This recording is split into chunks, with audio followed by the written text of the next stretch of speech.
నేర్చుకుందామా? So multiplication చూడండి, 13 into 2.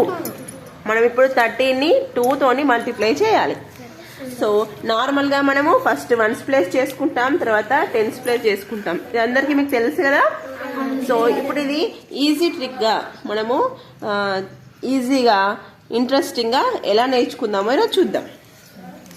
First మనము once ఇక్కడ పైన ఉన్న నంబర్ ఏంటమ్మా చదవండి, 13. 1's ప్లేస్ లో ఏముంది బేటా? అంటే 3 1's ఉన్నాయి కదా.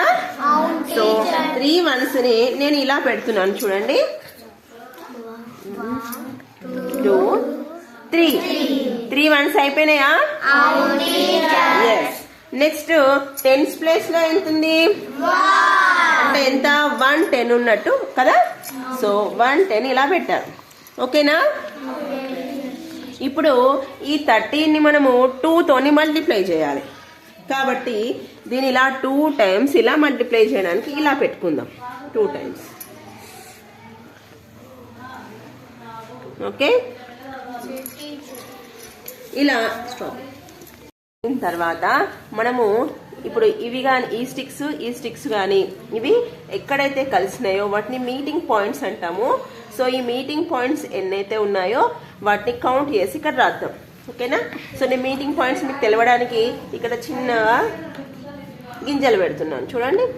1 సీడ్స్ పెడుతున్నాను, 2 3 4 5 6.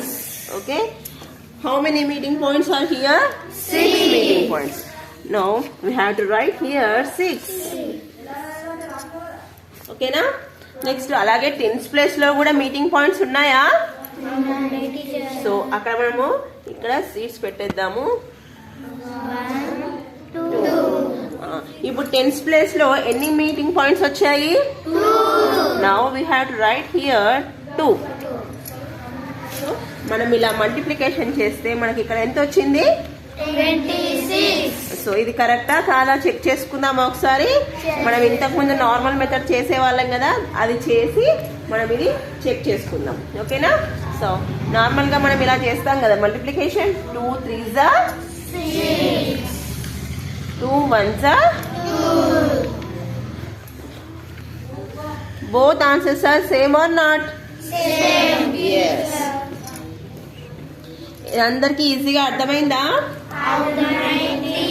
సో మల్టిప్లికేషన్ ఇలా మీరు ట్రై చేసి చూడండి, చాలా ఈజీగా ఉంటుంది. ఓకేనా?